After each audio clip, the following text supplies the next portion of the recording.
Today I'm going to talk about how to work a half double crochet decrease stitch.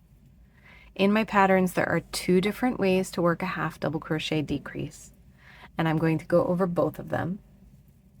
One way is what I had originally intended for a half double crochet decrease within my patterns, and the second way is what someone very early on in my designing told me it should be, and so I changed it because I thought I was wrong. I think either can work. I have tested both, and one has slightly fewer loops held on your hook, and it makes a slightly looser stitch, so you may see a little bit more fiber fill between stitches if you're stuffing the piece that includes a half double crochet. The other way has more loops held on your hook, which can be a little trickier to maneuver, but it makes for a tighter, fuller stitch, so it doesn't show fiber fill between the stitch spaces. So for the option 1 and option 2, we will yarn over and insert the hook into the next available stitch, yarn over, and pull up. That means we have 3 loops on the hook. Now for option 1, with fewer loops held on the hook, we will yarn over and pull through 2 of those loops. Now we only have 2 loops on the hook. Then we'll yarn over, insert the hook into the next available stitch, yarn over and pull up, so now we have 4 stitches, 4 loops on the hook, and we yarn over and pull through all 4 loops. That makes a half double crochet decrease.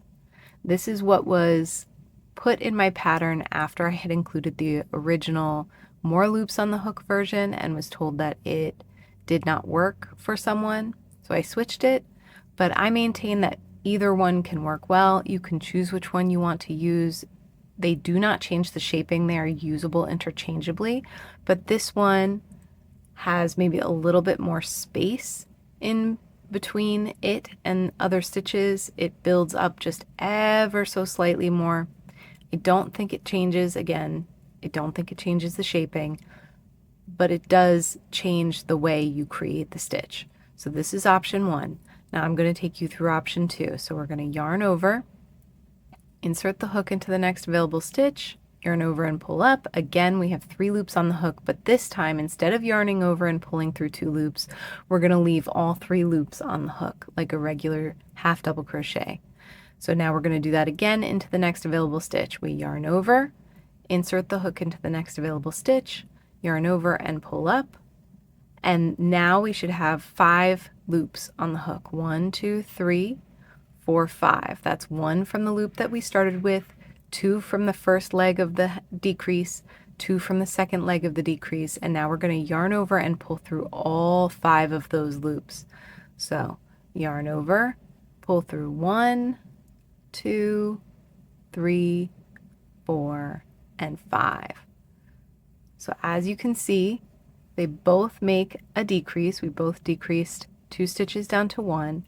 This one's a little bit tighter and fuller, and this one has a little bit more space around it and in it. So I would recommend option 2, more loops held on the hook, making a tighter stitch, but you can work it either way, and both are included in my glossary. They do not change the outcome of the final shaping of the work. I prefer this one. Your mileage may vary. I hope that helps.